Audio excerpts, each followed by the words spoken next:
Hi everyone, welcome to the visual guide for Thordan Extreme. This is the new Extreme Primal encounter made available by patch 3.1. As goes light, so goes darkness. Luckily for us, you don't need night vision to defeat this encounter. Or maybe you do. My name is Ms. Tech and I'll be your Primal guide. You'll see a maximum of 9 phases before death, and as with any Extreme Primal, this fight relies heavily on dancing around the sequence of mechanics while pumping out as much DPS and healing. It may seem a little overwhelming at first, but it can be easily broken down into steps. Thordan has a frontal cone and should be faced away from the raid as necessary. Throughout the encounter, Thordan will also cast Dragon's Eye, a stacking buff that increases his outgoing damage. That said, as the encounter progresses, each mechanic will hit harder and harder, so it's imperative that all players do their best to handle each phase appropriately, reducing the strain on the healers. High raid DPS can also allow you to skip phases, and as they say, raid damage can be the best mitigator. I would also recommend assigning specific areas of the room for each player to help dodge mechanics later on, but we'll get to that soon. Phase 1 will last until Thordan reaches 70% or he finishes his combo of mechanics with Heavenly Heal. We begin with Meteor Rain, which places a large AoE circle under all players. Players can stack before this cast to bait these circles in specific areas before spreading to avoid the damage. Up next, Thordan casts Ascalon's Mercy, a massive AoE pattern that allows players to dodge in between each slice or on the other side of the affected room. Getting hit by this will do high damage and punt you backwards, a guaranteed death later on, so be sure to avoid this at all costs. Thordan will then cast Dragon's Eye, followed shortly by Dragon's Gaze. This gaze will fear and place the vulnerability debuff on any player that gets hit by it. To avoid Dragon's Gaze, simply turn your character away from Thordan. This is another mechanic that has a high chance of death later on, so be sure to never get hit by this. Next, he'll hit us with Lightning Storm. Reminiscent of Ramuh's attacks, players should spread to avoid splashing damage on each other. Immediately after, a player will be marked with the very obvious Dragon's Rage. All players must stack on this player to share damage. If not enough players stack,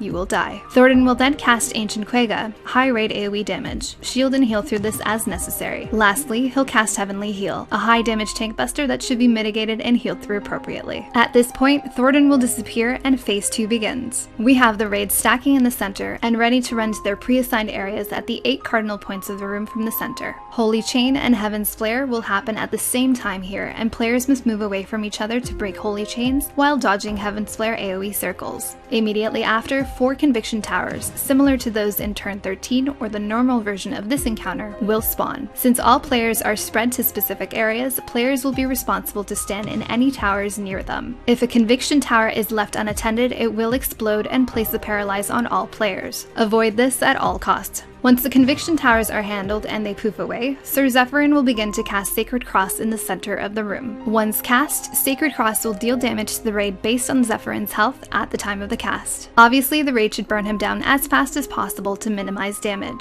Near the end of this cast, 3 knights will spawn around the outer rim of the arena and eventually cast Spiral Thrust in their direct line of sight, a dive bomb-like mechanic. The pattern created by these knights is similar to a peace sign and offers a few safe zones. Each of these safe zones coincide with these patterns on the ground, so find your spots quickly to avoid death. After Spinal Thrust, we enter Phase 3, where we deal with Sir Adelfel and Sir Jean Lanu. Both of these knights must be picked up by the tanks and moved away from each other. Taking them too close together will allow them to share their stances, which isn't a good idea. Each knight will begin by casting Divine Right, which will cause them to enter either Sword or Shield stance. Sword stance will make the knight deal and take more damage, while Shield stance does the opposite. Divine Right will be cast a few times in this phase, and at any point in time, all damage dealers should be attacking the knight with Sword stance. Holy Blade Dance is a tank buster that must be handled by each tank with appropriate cooldowns. Damage dealers will have to deal with 3 Skyward Leaps. Any player marked by this blue marker needs to move away from the rest of the raid to minimize damage. These markers will spawn in sequence, so make sure not to cleave anyone as you move in and out. Healers will have to deal with Holiest of Holy, room-wide AoE damage that must be healed through. All of these mechanics will repeat until each knight is destroyed. Next up, the raid stacks in the center again, ready to run to their same pre-assigned spots. 3 players will be tethered to knights that will eventually cast Spiral Pierce and charge in their direction. Everyone else will be affected by Hymel's Storm, which will drop down ice puddles. Before these 2 mechanics go off, all players will drop red puddles of Dimensional Collapse underneath them. These puddles will grow and eventually explode. As such, all players will wait for Dimensional Collapse to spawn beneath them before moving to their assigned spots. Since everyone has their own space and all the red puddles were dropped neatly in the center, no players should overlap ice or tether charge, and nobody will die. Immediately after the charges and ice AoEs hit, all players must move to the center before Faith Unmoving casts. This will knock back all players, and everyone should ensure that they're being knocked into a safe area of the arena. If a player is knocked into an ice puddle, healers be ready to dispel their frostbite. Next up, meteors. 8 small meteor circles will spawn around the room with one big one in the center. Each meteor explodes upon impact with the ground, and you will not be able to survive more than one impact. At average gear level, an easy way to handle this is to mark up one small meteor to ignore and focus on destroying all the rest before moving on to the big one. While the group is destroying meteors, you'll have to handle Holy Meteor, which throws down meteors at targeted players, and Heavy Impact, an AoE pattern that is fairly familiar. Multiple players with Holy Meteor should stay away from each other so as not to splash extra damage on each other. Once the small meteors are destroyed, burn down the big meteor. This must be destroyed before impact or you will die. Up next is this very gorgeous ultimate attack. Move forward with each knockback and shield and heal through the ultimate as necessary. Phase 5 begins with the Dragon's Eye cast that will also spawn a massive eyeball outside the arena. From this point on, all players will have to avoid Thordan and the eyeball during Dragon's Gaze cast. An easy way to handle this is to tank or face Thordan towards the outer edge where the eyeball is spawned, allowing players to only have to worry about gaze coming from one direction. If you're the main tank, you'll have to dodge both by standing sideways. Next up, we have an Echo of turn 10 Wild Charge. A healer will be targeted by this green marker and eventually stunned by Holy Shield Bash. The knight in the center will also target them with Spear of Fury, and the rest of the group will have to soak this damage, with the off-tank in the front to take the brunt of it. If any player dies to Spear of Fury, you will wipe, and the encounter will reset. As such, the off-tank must cool down as necessary, and all players must be positioned appropriately in line between the off-tank and the stunned healer. Spear will also place an infirmary debuff on all players hit that reduces their healing taken. As such, healers should instead focus on healing the main tank, who will immediately be hit with Heavenly Heal. Dragon's Gaze will be cast after this combo of mechanics, so all players must ensure to turn away from Thordan and the eyeball. After the infirmary debuff falls, heal up quickly in preparation for the next ancient QUAGGA. Phase 6 will begin with another Dragon's Eye cast, and the tank should reposition Thordan on the edge of the room facing the new eyeball, with the rest of the raid spread behind, ready to go to pre-assigned areas for the next set of mechanics. Here is where the fight begins to get tricky. All of these mechanics you've seen in previous phases,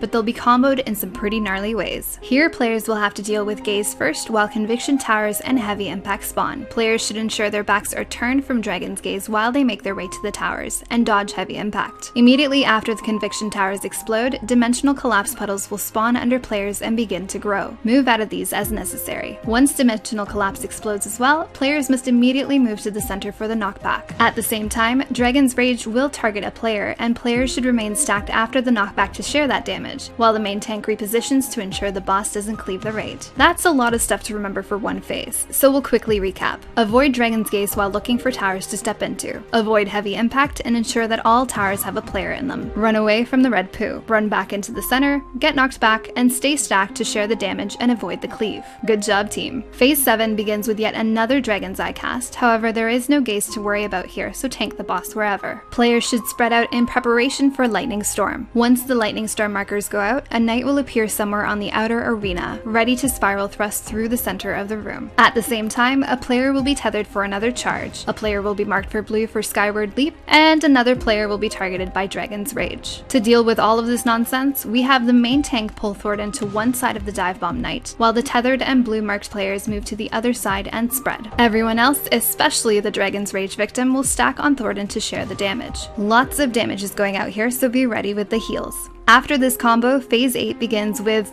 you guessed it, another Dragon's Eye. Have the tank move Thordan to the eye while the rest of the raid fans out behind the boss. Here, Holy Chains and Holy Meteor will spawn at the same time as a Dragon's Gaze cast. Heaven's Flame will also cast mere seconds later. All players will fan out from the boss to break their chains while keeping their back turned during Gaze and dodging Fireball. Immediately after, Heimelstorm and Ascalon's Mercy, that big fan AoE from the first phase, will cast. Spread and drop your ice puddles as necessary, and look for the safe spots in between each slice of death. Collapse back into the boss for heals and continue burning him. Healers, be careful with these next QUAGGAs, as the high stacks will make these do much more damage. Cooldown as necessary. The last phase begins with yet another Dragon's Eye and a lot of AoE healing. This is an excellent time to burn the boss, as the only mechanics going out now are Holiest of Holy and 3 Heavensward Leaps, which deal massive AoE damage to everyone.